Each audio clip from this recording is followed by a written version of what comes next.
And we are good to go. So, Jim, I'm sorry, can you do the introductions again? Sure. We have a quorum, Johnny in the office, Jeff and Barbara online, and I'll be chairing the meeting tonight as Scott's not able to make it. All right, thanks, Jim. So yeah, I did want to just point out that I was asked, Scott said he couldn't make it. He noted that Allison was going to be the applicant tonight, and he felt there was going to be a conflict. So he asked to just recuse himself for this, which I think was a acceptable moment to ask for a recusal. So I didn't really ask too much into that. So that's pretty much it for Scott not being here tonight. And Susan, Sarah just joined us, so we now have everyone present.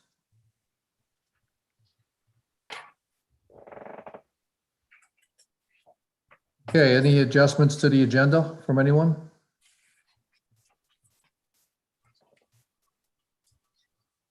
Any citizen comments not related to tonight's agenda?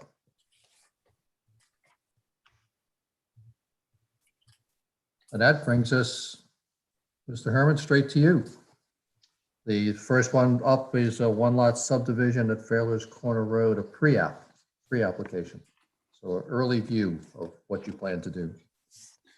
Richard, would you like, my name is Dusty Starr with Gartley Dorsky. I prepared the map that you folks, I think, have a copy of. And Richard, I think, was hoping that I might help through the process. So anyway, if you'd like me to, Richard, I can take the lead and just explain generally what's going on. And Richard can feel free to elaborate on anything details I may be overlooking. Is that okay? Acceptable? Right. That's acceptable. So yeah, we have a one-lot subdivision, believe it or not. So this has been brought to light because it's the third, or would be the third lot created in a 5-year period. So Richard bought, he and his wife Deborah bought roughly a 17-acre tract from the estate, the Gervais estate, roughly a year ago. So that would be one division.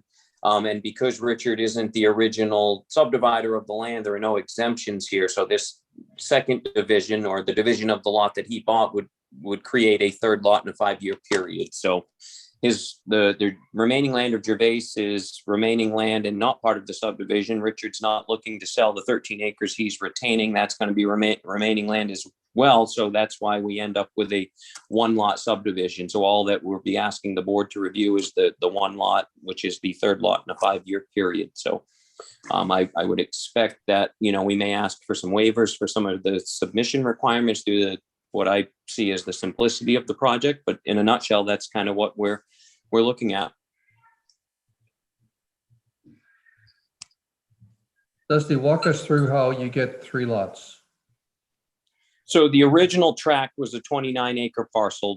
On my map, the remaining land of the estate of Marie Delia Gervais, the remaining land of Richard Harriman, and the proposed lot, that was a 129-acre tract.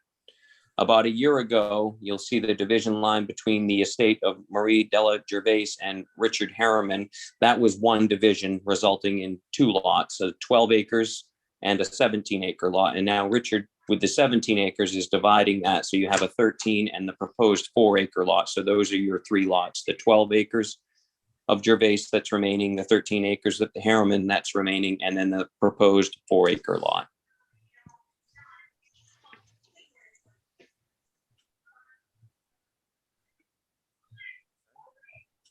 And the lot has road frontage on Filer's Corner Road, so that there aren't going to be any roads or infrastructure that needs to be constructed.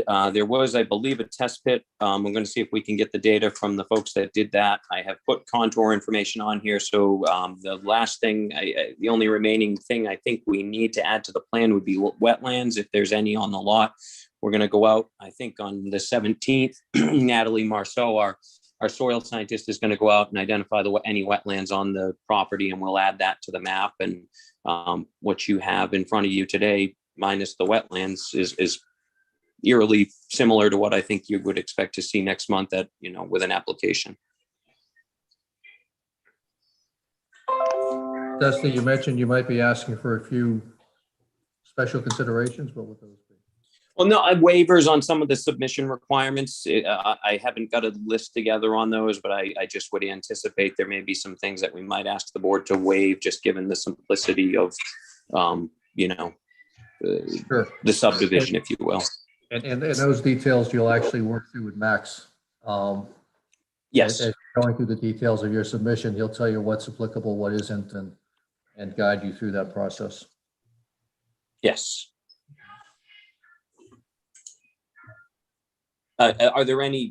Is there anything that jumps out at the board that you'd have questions about? Or, I mean, I expect this is going to be pretty straightforward, but I could be, I don't want to be presumptuous. That's why we wanted to come in, just as a pre-app to present, let the board see it. And if there's anything that jumped out at you folks, maybe we'd have time to consider that before putting a formal application together.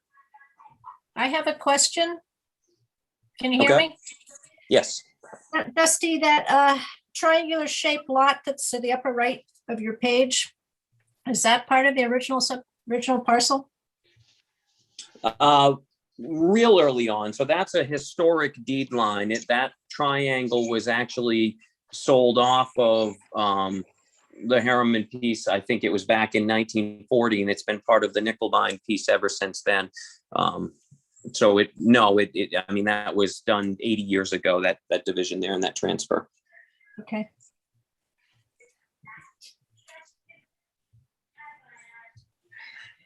Looks pretty straightforward. Yep. Max, were there any notices sent out to abutters for this or no? Because this is a pre-application, no notices were sent out just yet. They'd be sent out when they submit a formal application. And Max, the deadline for the formal application, is that still 3 weeks ahead of the next meeting? Yes, it is. And if that changes, I will make sure to give you a notice on that. Okay. I have one request, that we get a larger map next time. Like maybe even 11 by 17. It's really hard to read. That was on me. They gave me a PDF and I had to determine which one to give, and it all came out on the 8 by 11s, and I was just trying to get everything out so I could go home, so I could get home. It was like 6 o'clock at that point. You're forgiven, Max. So, but yeah, when they do submit it, they're going to submit like the actual formal plans that you would have seen on other past subdivisions in the past. So with the 10, is it either 8 or 10 copies that we submit, are 11 by 17 size copies, are those suitable, or do you want 10 copies of the 24 by 36 inch sheet submitted with the application? The 11 by 17s, so that one copy goes out to each planning board member, and then the 3 copies for the really blown up large scale one, so that you have a copy, the town has a copy, and then you have one to submit to the registry of deeds. Yep. Okay. If you want a 4th one as a backup, then that's your call. Okay. I typically do. I like to have one for my files. Just, I don't know why but so I may submit 4 if you're okay with signing an extra copy. Yep, that's fine. Okay. Yeah, I think this looks very straightforward. And Yep. it's not nearing any intersections. We don't have any road issues. Plenty of elbow room. Go for it, I'd say. Yep. Well, that's what we're hoping. But like I say, we had the survey ready, but not in time for an application this month. Otherwise, we would have, tried to have a formal application this month, but we weren't ready 3 weeks ahead of the meeting. So we figured, hey, we're ready. We might as well introduce it in a pre-app. That's why we're here. Super. No, it should go faster next month if you're ready for next month, which hopefully you will be. Okay, anyone else? Sarah, Jeff, Johnny? Dusty, Richard, I think we're good. Look forward to having a full application.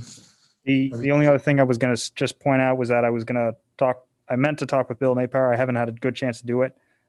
just to ask questions about the subdivision, because I'm not sure how many one lot subdivisions have been done. So I'm just asking Bill just to make sure everything's all set on this.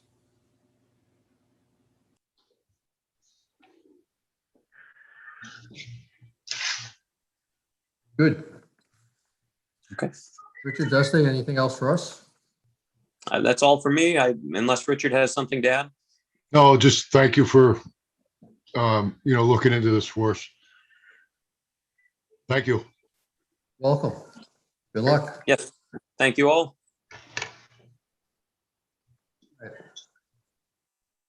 Allison, Farmers Market, cheesemaker. You need to turn your mic back on. Okay. There we go.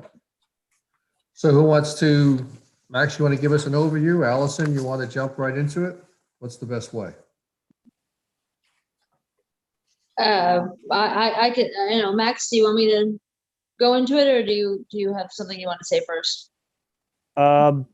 Usually you just give an introduction about who you are for those who don't know, and just overall what the day-to-day, or in this case week-to-week farmers market would look like, and any items that might not be in the application that we're still waiting on. Okay. That's pretty much it. Excellent. All right. So my name is Allison Lakin, and my husband and I run East 40 Farm on Friendship Road, 5 miles south of the village, going toward Friendship. And we moved here in 2016. This is a very cool year because this is the 10th anniversary of my cheese business, Lakin's Gorgeous Cheese. And by the end of this year, all of the milk will be made from, all the milk will be made right here from our cows. So all the cheese is going to be from farmstead, which is really exciting. And, but of course, we are coming off 2020, which hit us really hard. The cheese business is one aspect of the farm. We also raise pork because the cheese generates a lot of whey, and whey is a great thing to feed pigs on. We produce incredible pork, so that gets fed to them. And then my husband Neil runs Foley's Custom Sawmill here. But the cheese is the economic driver of the farm. And in the pandemic, I lost 85% of my wholesale business, and that is the biggest part of my business.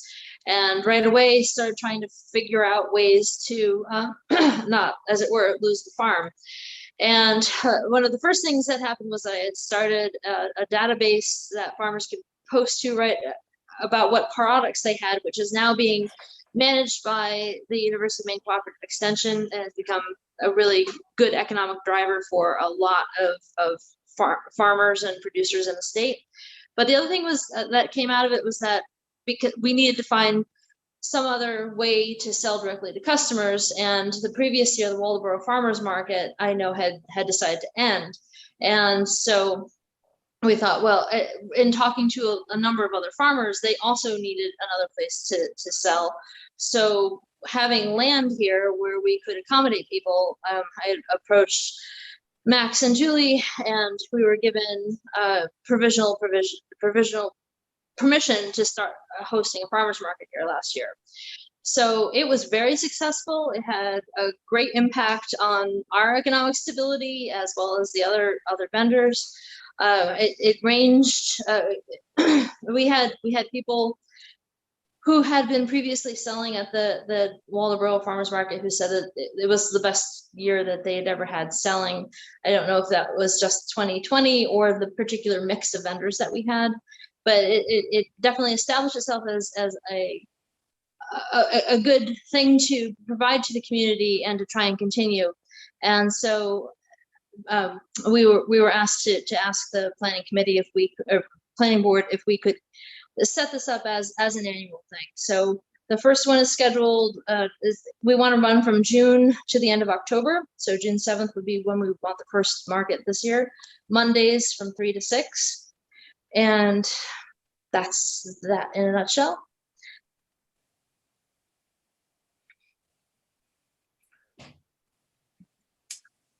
I have a bunch Johnny of has- questions. I'm sorry, Johnny had a question first and I had to unmute. Hello, Allison. First of all, I think that's a great idea. But my question is, you're limited to 10 vendors. Say this got wildly popular. could you add vendors, or how does that work?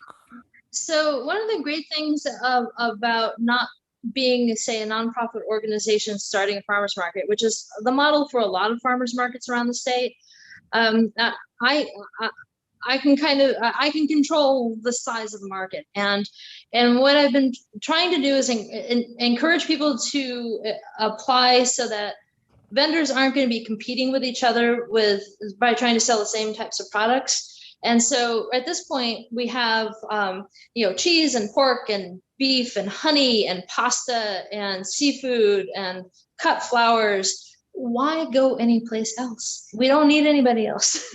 If it were to become, Vegetables. I'm sorry. I hope you have vegetables.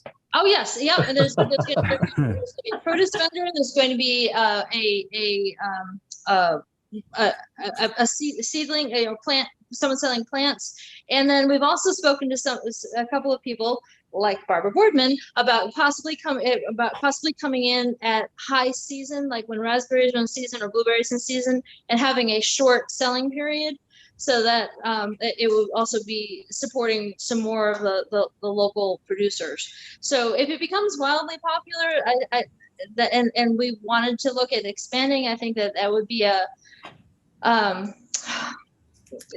bigger market than what we want to try and manage. And I think if anything, maybe the solution to that would be having a longer day to sell. But I don't want to have more than 10 vendors.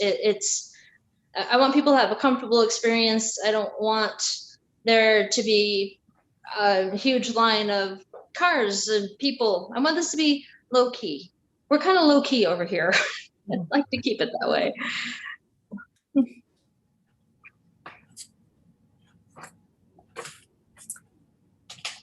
I have a question.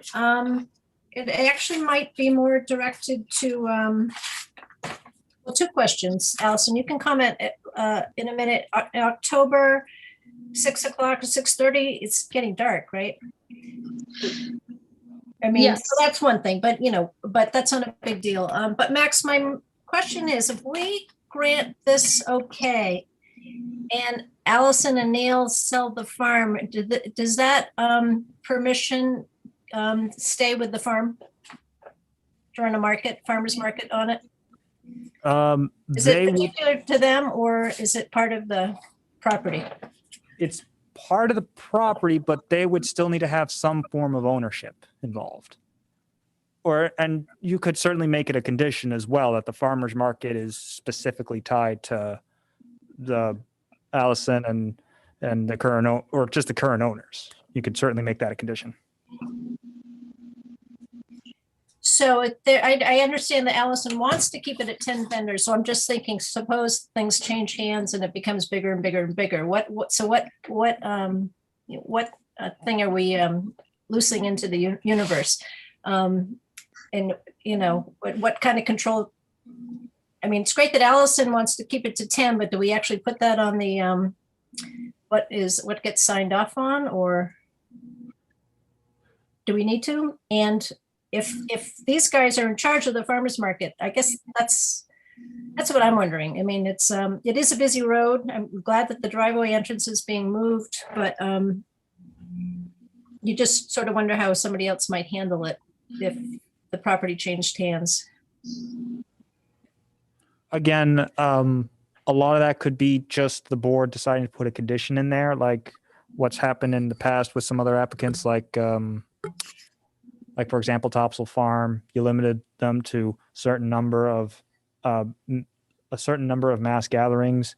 For this case, you could certainly say that the farmers market has to be tied to Allison and Neil, or just the current owners of the property, I should say.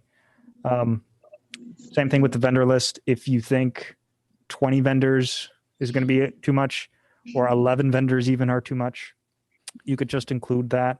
And that's just something that I'd have to follow up with every farmers market season. So you're essentially condemning me to going down to visit the farmers market every year please think of the humanity. You don't want to have access to good food, Max. But in all serious, yeah, it's just some conditions you can put on the site plan. So what are our concerns that may lead us to impose conditions? Let's chat about that. I don't even, so what I'm raising it is, do we even need to put Allison's wish for 10 vendors only on this submittal? Because I believe that she'll keep it to a small group of farmers, but it's more like down the road. I guess we should keep it to, well, anyway, so that leads to the other question. If someone else owned it, then maybe we should So right now, that limit the the 10 number. vendors, excuse me, that the 10 vendors is only on the comments section of Max's overview. It should, Jim, 10 vendors should be on, not the cover page, but on the narrative. The third paragraph, we are asking for permission to run an annual farmers market Mondays 3 to 6 with no more than 10 vendors spread around the lower field.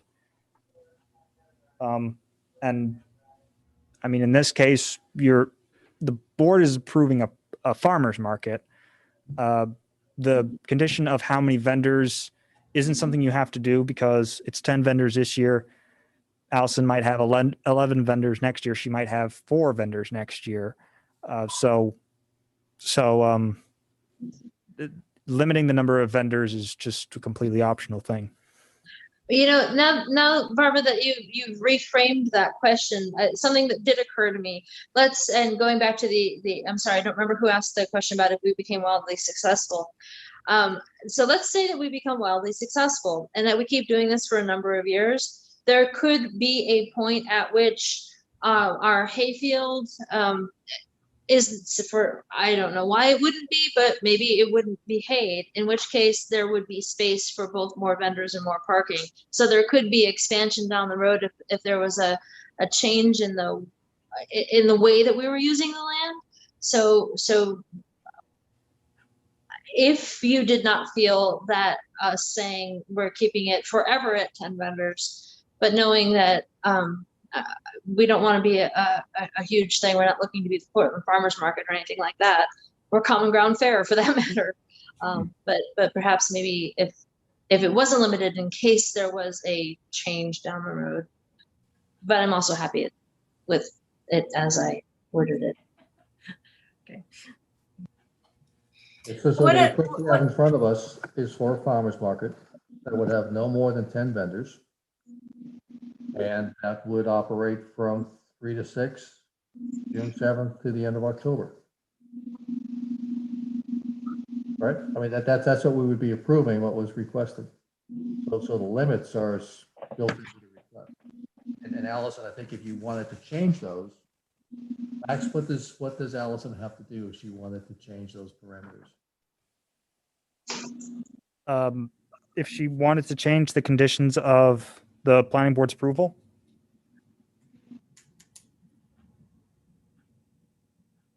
Jim, is that the question? That's the question, yes. So if there is a conditions on the site plan and Allison wants to change it, she would come back to the planning board and make an amendment to the site plan, which, you know, if you guys are proposing, if y'all are just proposing a 10 vendor limit and Allison is saying, well, I want 11 vendors, it'll be like what Dusty was saying just a minute ago with doing the subdivision law. It's a simple up one vendor. But if Allison comes in and says, I want to go from a farmer's market with 10 vendors to this big daily event, then you guys might have some more concerns about that.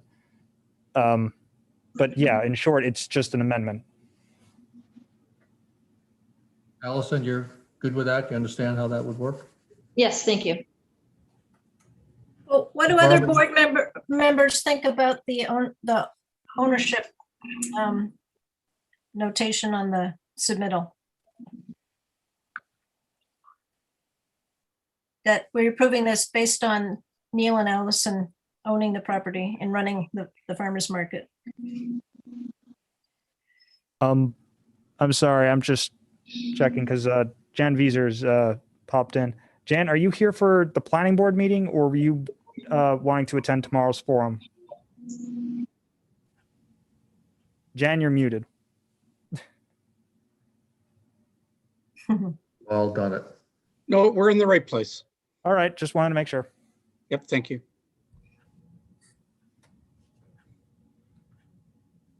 So Max, back to Barbara's question. Is this permit also limited to current ownership, or is that something that we need to, if we feel strongly about it as the planning board, that we need to make part of the permit? If you feel strongly about that, you can make that part of the parameter of it. I guess that always comes, I'll look at the ordinance again.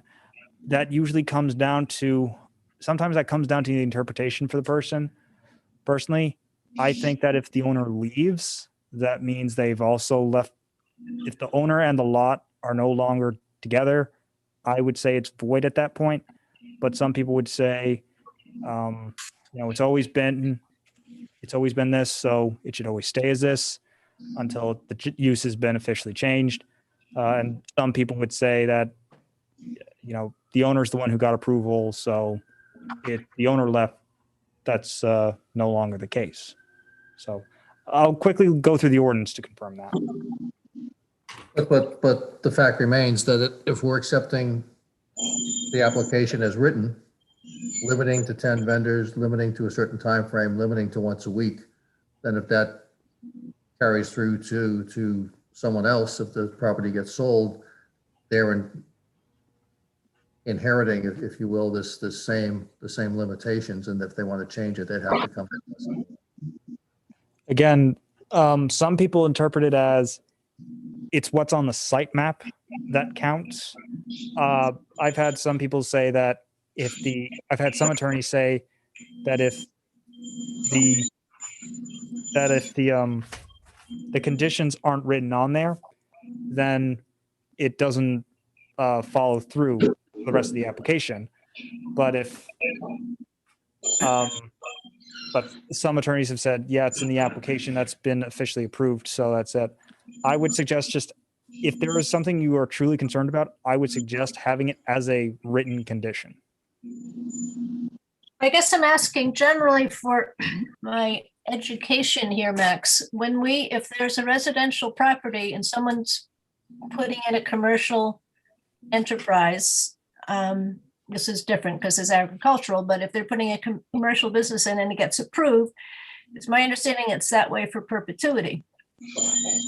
Right. Until there's an official change of use.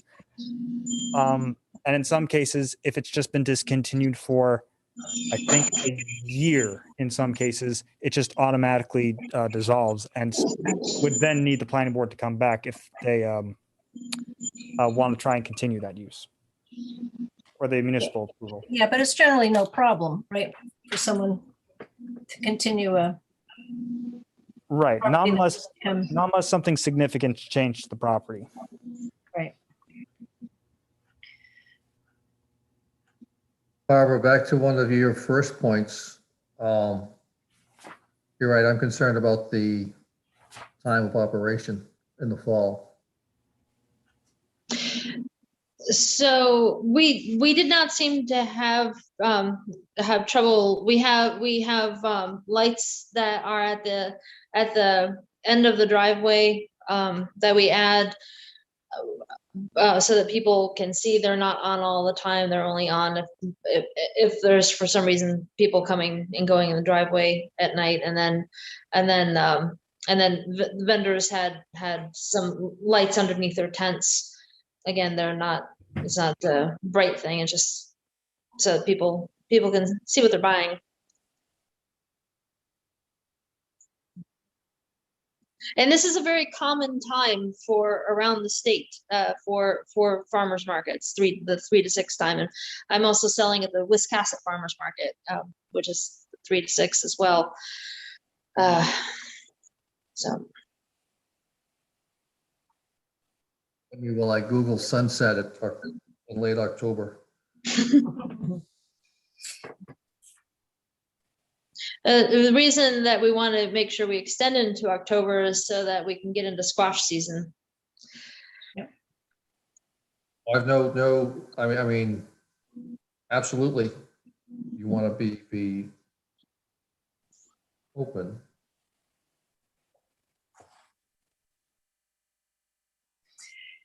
And Allison, what do you mean by temporary signs? How are you going to post them and where are you going to post them? What's that mean? Yep.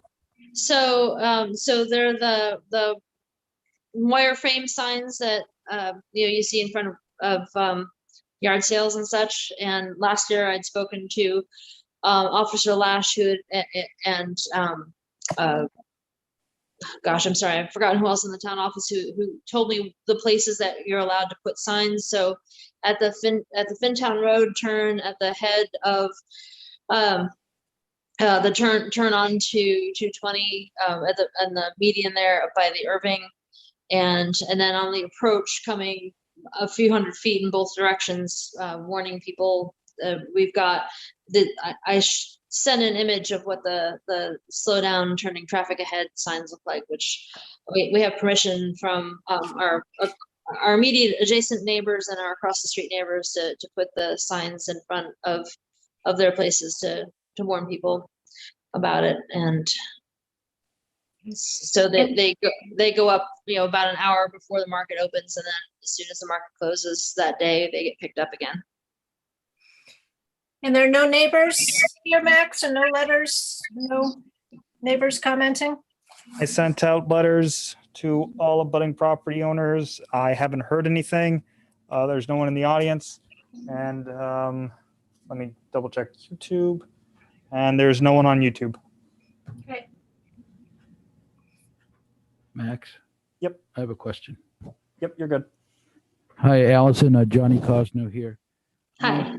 It says the project will include a new driveway to comply with Maine DOT standards and anticipates no more than 30 people at an hourly basis, considering the previous year's turnout. Is that 30 people coming and going with cars, or what? I'm not sure what does that number mean, and how did you derive it? Sure. So actually, I got the wording wrong on that. That should be 30 cars in an hour, and that was so. I in my pre-farming life, I managed a lot of very large scale events. So I count everything. I count bodies. I count cars. So those numbers were based on the busiest day at the market last year. But that was the high end. We were tending to see more like 10 cars, 10 cars in an hour, with some spikes through the course of that. Okay. And I should add that because of the questions that Max had asked coming into this meeting, we ended up having an additional conversation with MDOT, and Doug Brown was here yesterday and resurveyed, and the driveway has now been moved another 100 feet further south, 120 feet further south. So there's now a longer approach coming off the small hill, and it's now also going to be a wider turning angle. So this is now about the safest driveway that could possibly be installed, according to the Department of Transportation. Max, that updated MDOT permit needs to be part of the final application, right? Or condition? Yeah, well, the permit I did have was the one that Allison received last year, and I only just got the email from Doug from MDOT very recently. I can run to the back and I can forward that to everyone. Just give me a moment. If you have any other questions, just continue on. Barbara, doing a quick Google on sunset, 5:30 the last week in October with dusk at 6. So it's reasonable light, not too bad. Yeah. What is the, I'm trying to think how that roadway goes. Are you looking directly into the sunset? as you're going towards Friendship?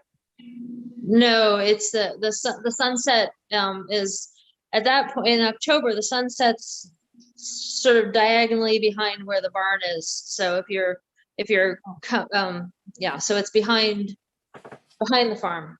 Okay. Yeah.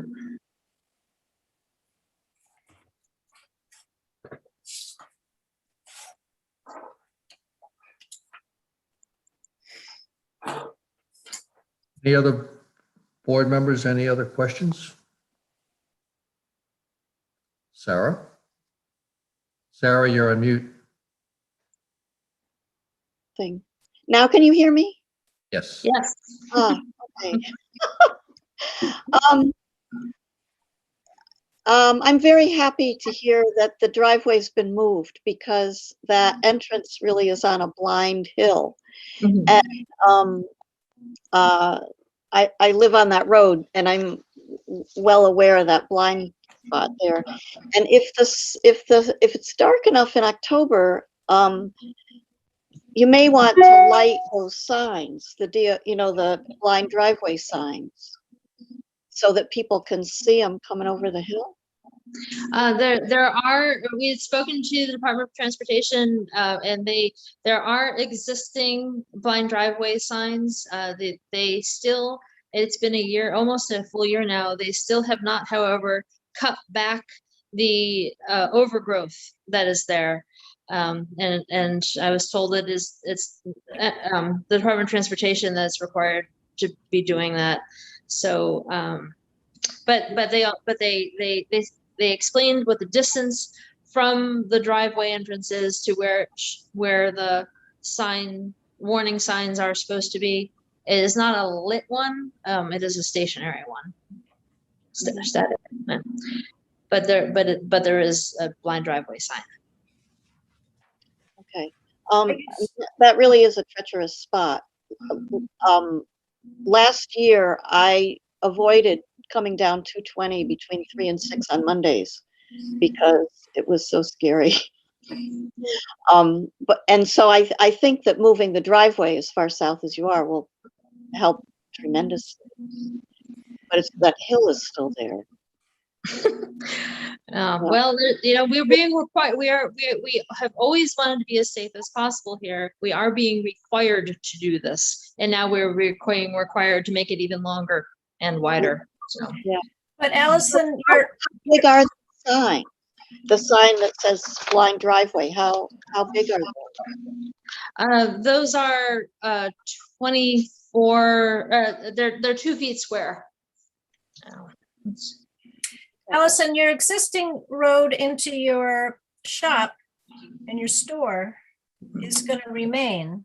No, we are required to block that off. I see. Okay, good. That's good. No confusion then. No. Okay. More to plow. Yeah. Sorry about that.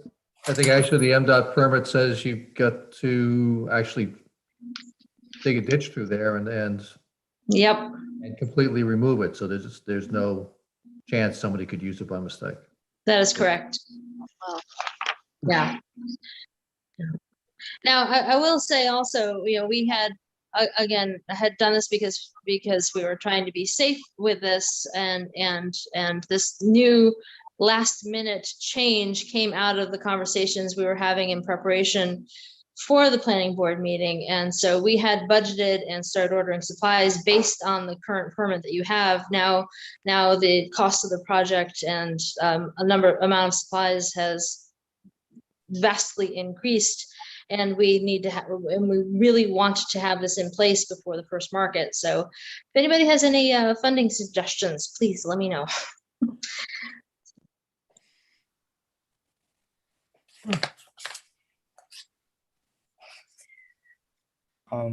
So everyone should have actually just received the email from MDOT that updates the permit, or at least Doug's suggestion to include the email as part of the planning board items. I called Doug to ask him if it was all correct and that was being submitted to the planning board, and he said yes. So that's why I didn't send it out until now, at least. Allison, I actually had a question I meant to ask. On your tax card, indeed, it says the owner of the lot is Dirt Capital Partners 2016 LLC. Is that you or is that? So, no, Dirt Capital currently holds the property and we technically lease it. We are in the process of buying the property out fully now. So we will officially be the owners of record by the, probably it's going to end up being by the end of the summer, but yeah, technically they are the owners at the moment. Okay. They're an agriculture. So what Dirt Capital Partners is they provide sort of a non-traditional way for farmers to acquire property that won't fit into a traditional funding package. This beautiful property was one of the original 100-acre properties that went from the Goose River to the Madomic River. It's now just down to 40 acres, but because it touches the Madomic River, it had waterfront prices. And so it was out of reach for us, but it was perfect for the needs that we had. And at the time, we also worked with Maine Farmland Trust, who bought out the development rights. So this is a forever farm held by the Maine Farmland Trust. And so this land has that covenant on it.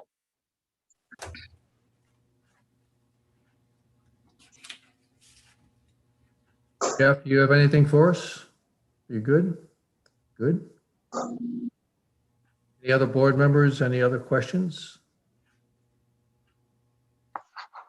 And our audience is gone, so I can't ask any of the public.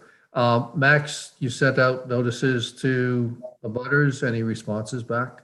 I received no responses. I have Sarah, I don't know if this was just an old thing. You said that you had a question, but you were not sure if people could hear you. That was addressed? Yeah, I had the wrong button on and no one could hear me.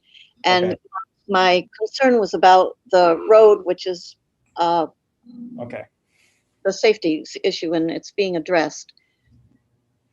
And I think the 2 square foot sign is a good size, and I think it's a great project. Thank you. Okay. Yeah, I received no comments from any abutters. I did receive one comment from Bob Butler on the select board. It was a concern everyone was already addressed, and that is the driveway entrance to get in. But I did note to him that that the original one had it 100 feet south going to Friendship. So now it's going even further down. So that does address the concern. But that's the only public comment I ever received for this application. Board members, do we want to entertain a motion to approve this as presented? And by that, I mean with the 10 vendor limit and the hours of 1 day a week and hours of operation, or do we want to keep it more general? Can I bring up another thing? I always try to think about how it's going to be, looked at and then by fresh eyes on this project. So suppose Allison in a year or two says, wow, it would be so much better if this were on Thursday. Why don't we change the language so it says 1 day a week? So then she can, has some flexibility. Why box ourselves in? Or why not have it be 12 vendors instead of 10 in case there's another little mini 11th vendor that shows up? That's just some suggestions. It's totally up to you, Allison. You're applying. I like that personally. As I said earlier, the conditions are really more for the things that you do want to just have as a guarantee in case it's something that you think will be very drastically different from what's presented now. So if you think, a change from Monday to Wednesday or Thursday isn't going to be that big of a difference, you don't have to specify that it's going to be that time. Same thing with like the hours of operation. The hours of operation, they happen for a lot of businesses. Some of them say they're going to be open 7 days a week and decide to take Wednesday off. That's not something that comes to the planning board, but it really only is part of a condition if you genuinely believe it's going to be a major concern, like like the ownership item that we discussed earlier, or in past applications we always mentioned MDOT has to come in and make sure that their approval is all set before work can be done. But other than that, conditions don't really have to be that specific unless it's an item that you do truly want to address. I think limiting the number of vendors, which in turn limits the number of people coming to the market, which in turn helps not creating a safety issue on the road because of traffic is a valid thing to limit. Once a week is fine. Pick your day. And I would like to put the closing by dusk in, again, from a safety concern. It's essentially 6 o'clock in that last week. Dusk is 30 minutes after sunset, according to what I just Googled. So even on the 27th or 28th of October, that's at 6 o'clock in the evening. So it's essentially, I wouldn't want to see it going truly into darkness without putting on the onus to install permanent lighting and other expenses that Alice, I don't think you want to get into. So that's my take on it. Ward, any other thoughts or anything you'd like to change in that? I'm open. So Max, there's a few things here. That the map that's here is not quite correct because the entrance has been pushed down. The description has now changed a little bit. So what are we actually signing off on today, or what can we sign off on today that's accurate? If you know what I mean. Right. Well, it was something I was going to bring up in the housekeeping items anyways, but usually whenever a plan is approved and does have the conditions, I would address that in the final map that you would then sign perhaps by the next meeting. Then I would have it to show and explain all the differences. I mean, if you want me to correct the map and whatever pieces of the narrative that you want me to address, I can certainly do that if you want to hold off on a vote tonight. But when I do sign it off, I will make sure that the site map does include this where the new entrance will be, which will be another 100 feet south, and any other concerns that were raised. I mean, I think we're all going to approve it. I'm getting that sense that we're all in favor. It's a housekeeping item, Max, so it's Right. What's your recommendation? I would say you can approve it, maybe not as is, but with the conditions that we've already gone through. And just that the site map is amended to reflect the MDOT recommendations or MDOT permit. That's condition number one. Right. Receipt of a copy of the final MDOT permit needs to be attached. Yep. The 12 vendors once a week, closing by dusk. May I just have a quick question because this was a last minute change that just happened yesterday with MDOT, and we have advertised and have vendors planning to come here on June 7th. In case they are slow to get the permit there, can we still start on June 7th if you approve this?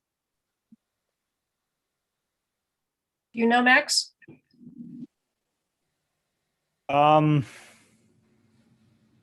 you get the town approval, but it's all about it's all about what, would you be using your new entrance or would you be using one of the old entrances? Well, we only have the one entrance, and so I mean, the idea is if we really want to have this done, in place. They gave us they came yesterday and surveyed it and showed the survey marks where they want the entrance to be. Right. So Well, you would get the town approval. I'd say you should ask MDOT about whether the entrance can be used at least just for that month. Unless the planning board wants to say something on that. But I'm sorry, Jim, were you going to say something? No, I think I'm doing a calendar in my head. Yeah, tight. Right, yep. And Allison, that the physical work to move the drive is yours. That's Yep. correct? yeah. So all So you need to, driven by, we have a huge pile of stone that was delivered a couple of weeks ago. And we've got culvert here, and now we have to get more culvert, but yeah. and I understand MDOT has staked it for you, so you know where it's going to go. Yep. All you're really waiting on is a signed document from us, Mhm. which we can sign because Max is good about running things around as soon as it gets updated. Doesn't have to wait a month. I mean, we tend to turn things around more quickly if we need to. Well, if you're voting to approve it tonight, I mean, it's still in the minutes, it's still recorded. The actual site map, unless someone specifically asked for it, a specific agency has asked for it, it doesn't really do too much. Allison can start working if you guys approve it tonight. Allison, that work? Yes, please. Yeah, because I would not want to let you open up without that new driveway in place. That the whole conversation we've had tonight has been about safety on Friendship Road. Right. Mhm. But again, Compromising on that is not a good thing to do. I would like on the new map, Max. Yep. That you actually note that that's the new entrance to the property and that the old one is blocked off. Just on the map. Because that only came up in conversation. I wouldn't have known that unless, it just sort of came up. yeah, It's actually, it's on MDOT's email that Max forwarded to us. Yeah, but it's the Yeah. map, it's the map that we're gonna sign, right? Yeah, that's true. right. I do have on it as just a key in the top left corner, new driveway. I can say new driveway as required by MDOT. That will be X amount of feet from the original entrance. And then I'll put another key blocking off the current entrance. Is that acceptable? Yeah. Okay. And just to reiterate or clarify what I was getting at, we will certainly be done, but the condition is still MDOT, they still have to get their permits and everything through. So that's why I say Allison would have to we'd be done. It's more on just what MDOT's decisions are at that point. That's what I meant for when you guys vote tonight. Am I more clear on that?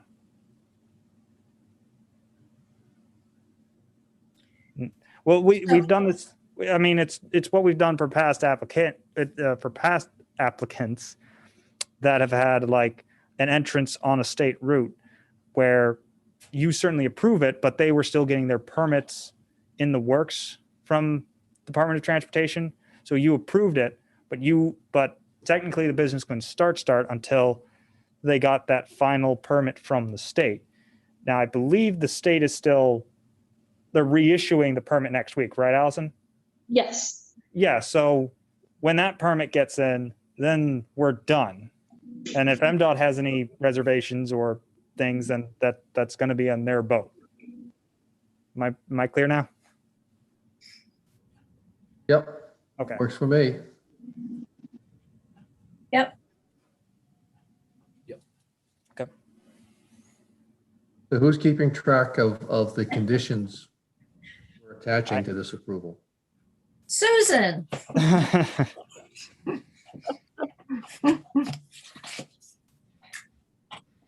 If not, there's a recording that I'll go through tomorrow. All right, I can list them down, I believe. So full compliance with the updated MDOT drive access requirements, receipt of their final permit, MDOT's permit. Farmers market limited to 12 vendors operating once a week. And to close by dusk, defined as 30 minutes after sunset, which is what I read. So, yeah. That's clear. Thank you. I have a motion. I motion to approve as Jim just stated. I'll second it. Sarah seconds. All in favor? Aye. Aye. That's Susan, that's unanimous. Hold on, Allison, good luck. Great. Thank you. I hope to see you all down here. Start Yeah. digging. Yes. Forward to it. All right. And Max, be in touch with Max to update the documents and to get everything finalized. Absolutely. I'll Great, go thank you. over all that stuff with Allison later. Thank you, Okay. everybody. Bye. Hi, Bye. Allison. Okay, folks, well done. So, back to my agenda.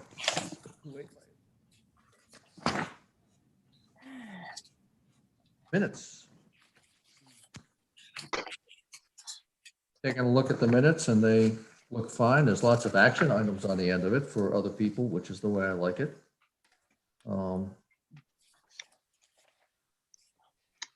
Anyone else have any comments on the minutes?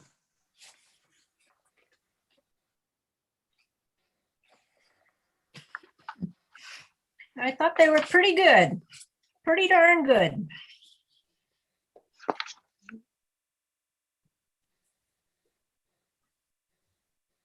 Have any comments or any changes to it? Motion to approve? Motion to approve the minutes as written. Can't vote. Second. That's fine. Okay.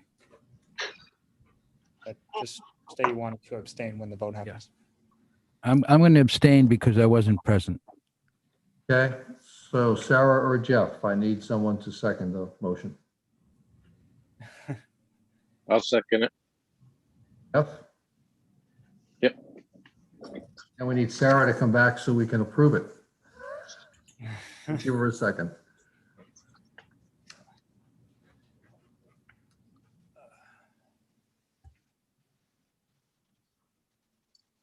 Mr. Chairman, you said somebody was abstaining because they weren't at the previous meeting. Who was the person abstaining, please? Johnny. That was me. Johnny. Yep. Okay, thank you. Yep. You're Okay, welcome. so Sarah, we had a motion to approve by Barbara, seconded by Jeff. All in favor? Fine. And that's unanimous for the 4 members remaining. Good. I'm sorry, there was a crash downstairs and I had to find out what it was.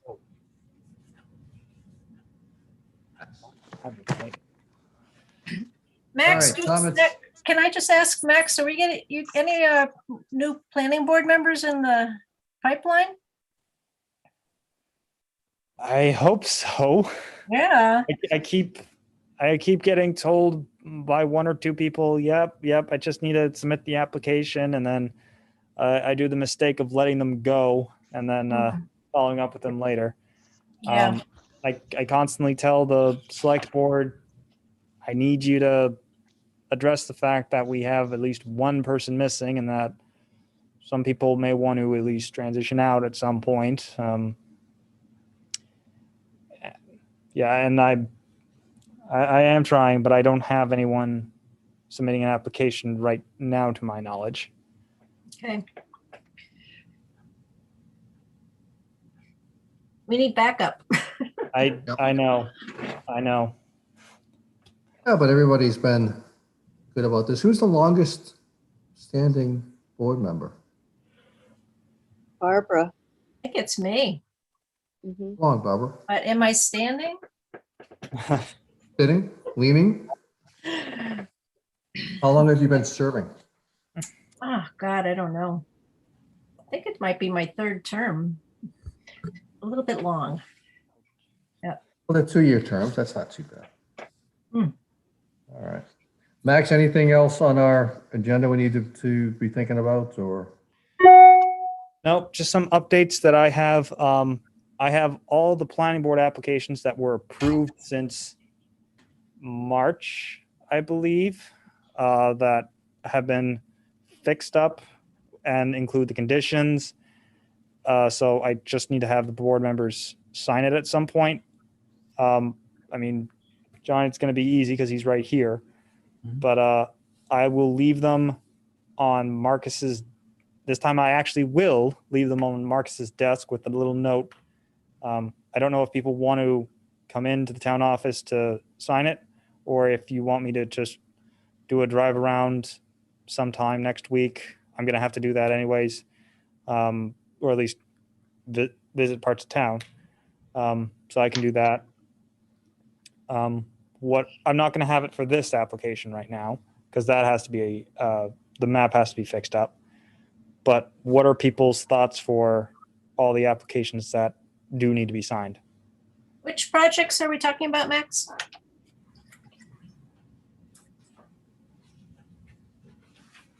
How many are there?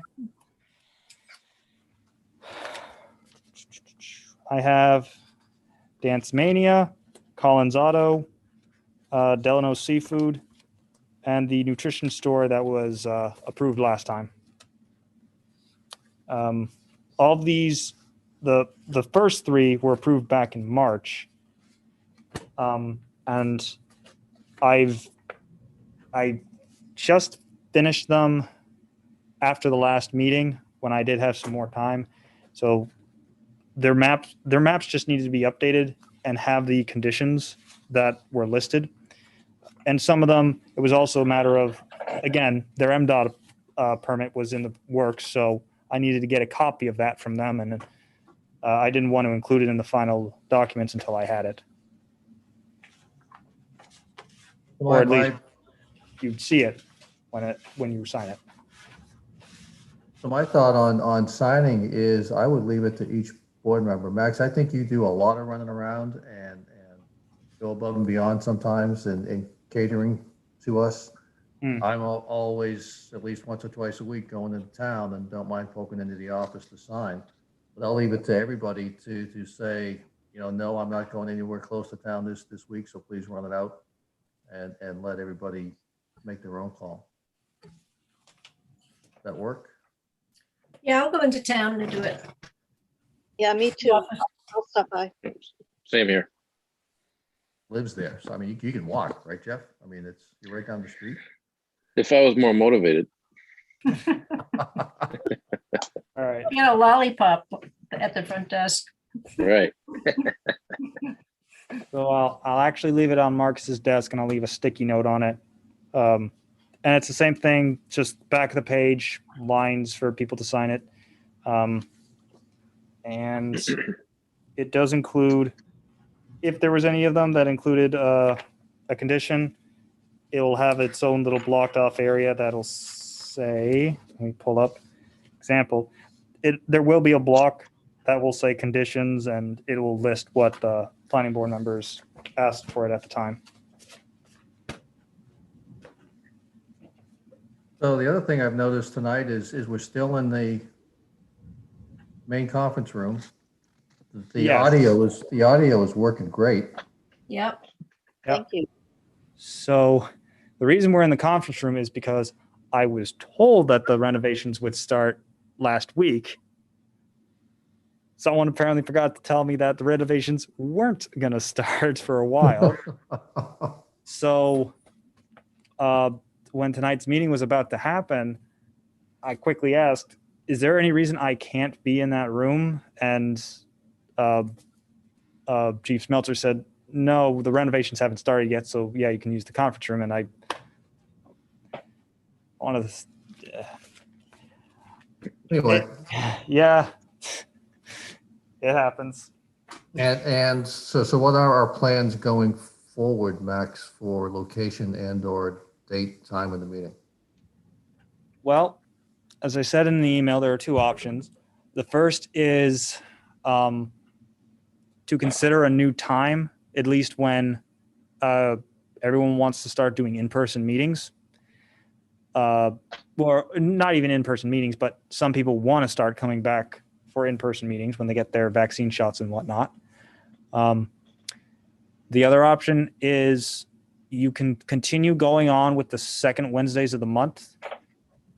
We would just have to make sure that we do push a remote only option with very, very big exceptions. Like if someone doesn't have internet capabilities, I have a few laptops, so I can have them stay in the back office if the renovations start happening and the firemen start using this conference room on the second Wednesday. So temporarily, we can still do the remote meetings.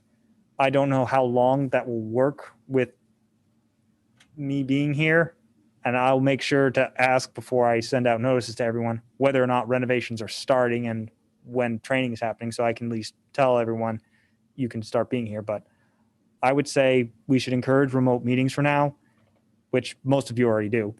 And when we are starting to move back into in-person meetings, or we have a bigger application coming towards us, like one that's going to probably fill up this room, we should probably consider holding it on a night not that we're not usually having a meeting.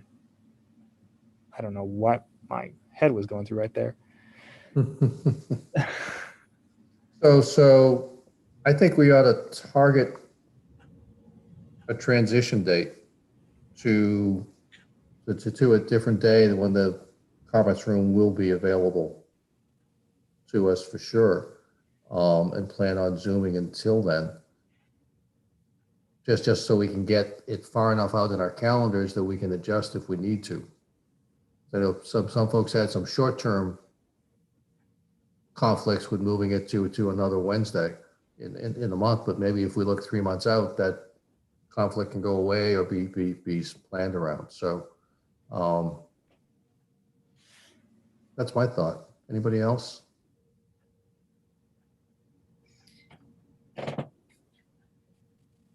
So What are the other options available, Max? Excuse me, Barbara. I'm sorry, when the conference room is available.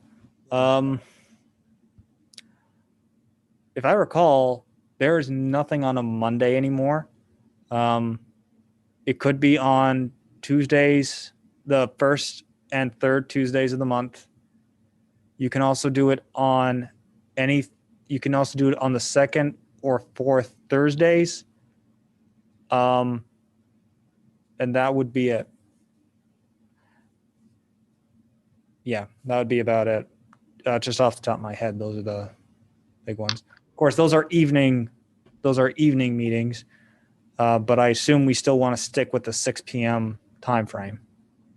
Yeah. So the one that comes closest to what we're doing now is the second Thursday. Yeah. I'm okay with second Thursdays, just to throw something out there. Well, and again, we don't have to commit to anything tonight. As long as that's just a day we're envisioning, we can start working towards that. And, I'll certainly make sure we continue this discussion just on an email, because someone might realize when they get home on the calendar, oh, wait, this is when this happened. So that might be the case. Yep, that's fair. Let's go that way. At least we get something out there that we can, when we know we have to change over, we just change over and it's one day, so it doesn't really shake up everybody's schedule too much. Especially yours, Max, in terms of getting applications in and getting things posted and everything. Well, and Okay. that might be better because with newspapers coming out on Thursday, there is a true full 7 days before the most recent paper would then have come out. So that might be a nice little addition, I'd say. The one extra day of notice. Yep. Good. Any other business? Anybody? Not me. I have that motion that we're all looking forward to. I'd like to make a motion. We adjourn for the evening. Seconds. A second. Second that. Jeff seconds. And we all vote in favor. I'll vote in favor. Yep, all good. Thank you Unanimous. all for a wonderful job, Susan, for all you do.